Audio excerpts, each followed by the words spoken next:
Did you know that from eating just 1 kilograms of meat, you produce almost 36 to 99 kilograms of carbon dioxide? The rising carbon emission from traditional meat production contributes significantly to global warming. Well, this is a big problem. Biotechnology offers a solution: lab-grown meat. They use genetic engineering and fermentation to replicate animal proteins without the need for livestock. Complicated word, complicated sentence. I know. Still, the solution can be impacted by how society reacts to this new technology. We can see this from the company Beyond Meat. Memes on by millions and millions of Texans for being fake American. Global warming. It is strongly linked to the current livestock farming methods. Cattle farming alone contribute to almost 14.5% of global greenhouse gas emission. Producing 1 kilograms of beef releases up to 99 kilograms of carbon dioxide, making it one of the most carbon-intensive food. This makes traditional meat production a major driver of climate change. The problem begins with industrial farming system. Raising cattle requires huge amount of feed, land, and water. Forests are cleared for grazing, destroying biodiversity and releasing stored carbon. Additionally, cattle produce methane during digestion, an extremely potent greenhouse gas. For individual, excessive red meat consumption is linked to a higher heart disease. Americans, you're not off the hook yet. Furthermore, communities experience economic instability when livestock price change or when drought reduce feed supply. Urban communities also face higher food insecurity as meat become more and more expensive to produce. Environmentally, livestock farming uses almost 27% of the fresh water and occupies 77% of agriculture land, yet provide less than 20% of global calories. This is extremely inefficient, you see. Imagine that you use 3/4 of a brand new eraser, but it can only erase maybe 200 words. That's inefficient, right? Well, this is traditional meat farming, and that's why it needs to be changed. Well, biotechnology aims to solve this problem, a massive problem, with sustainability, environmental, and technological breakthrough with cultivated meat grown from labs using proteins.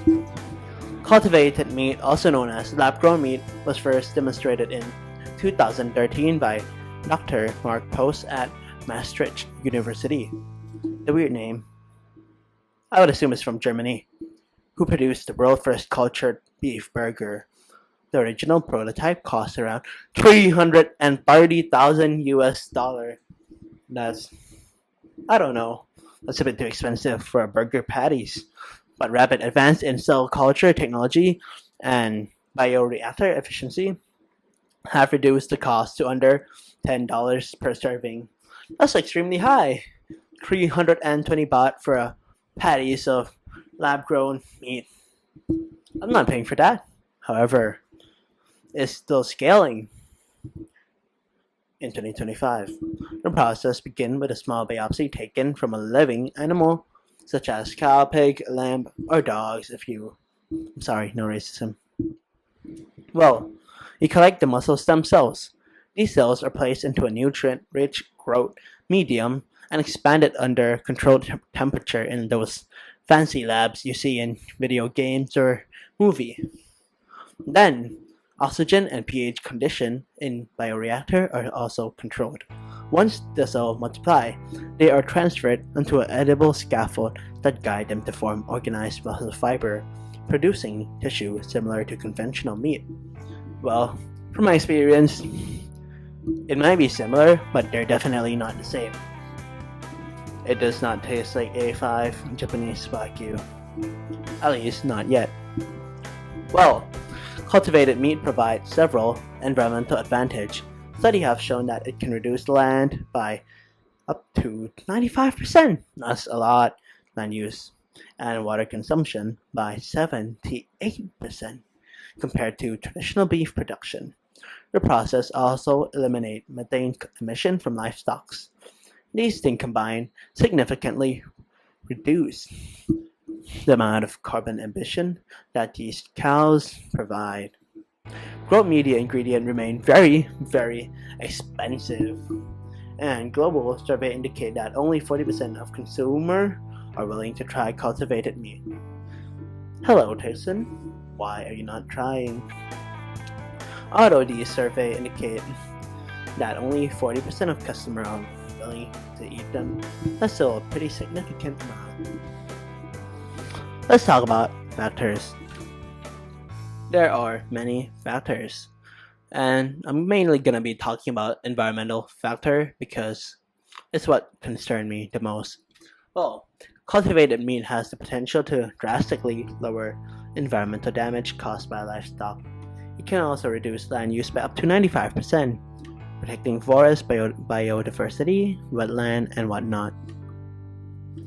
Methane emissions are also nearly eliminated if we adopt wide-range use of these lab-grown meat.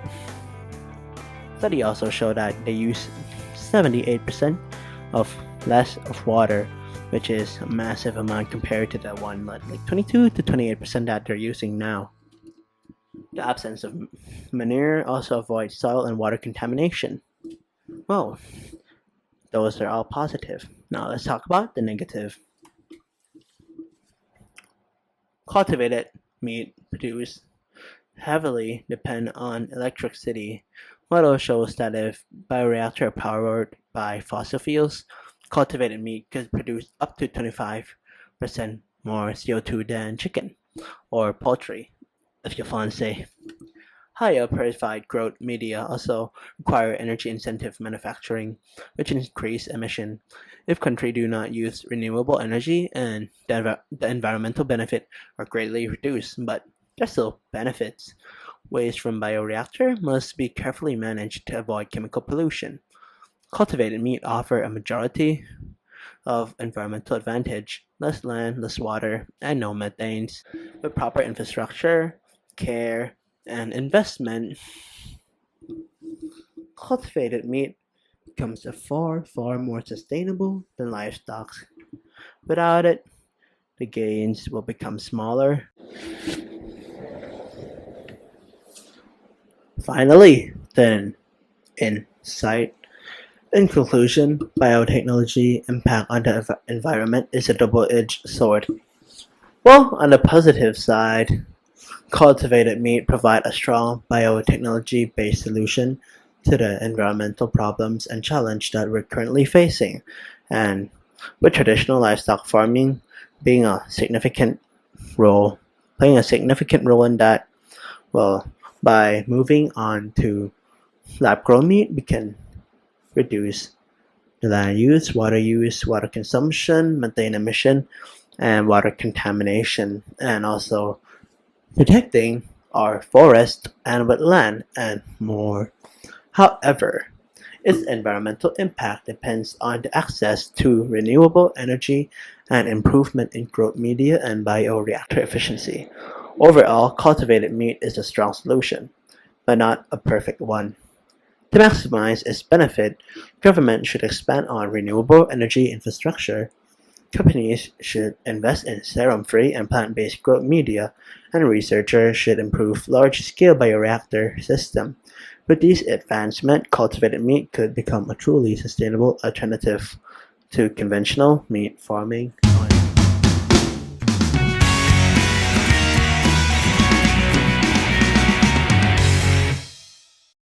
Well, this is the end of the video. Thank you very much for watching. I hope you guys learned something about cultivated meat grown from labs.